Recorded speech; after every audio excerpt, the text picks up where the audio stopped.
പേരില് നിന്നെ ബലി കൊടുക്കണമെന്ന് പറഞ്ഞ ഇവിടെയുള്ളവര് എന്തിന് നിന്റെ ചിറ്റപ്പം പോലും കൈവക്കിയത്? ഞാനാ നിന്നെ അതിൽ നിന്ന് രക്ഷിച്ചത്. അതിന് നീ എന്നോട് നന്ദിയൊന്നും പറയണ്ട. ക്ഷമിച്ചു വിട്ടാ മതി.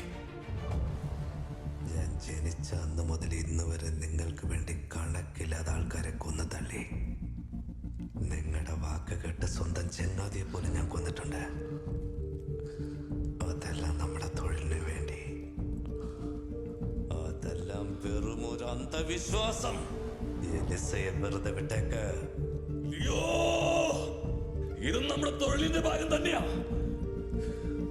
അതൊന്നും മനസ്സിലാക്ക്.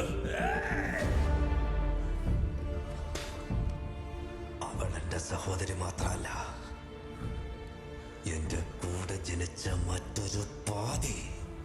അവൾക്ക് എന്തെങ്കിലും ഒന്ന് സംഭവിച്ച നീ എത്ര ജന്മമെടുത്താലും ഞാൻ നിന്നെ കാണുന്ന ദിവസമായിരിക്കും നിന്റെ അവസാന ദിവസം.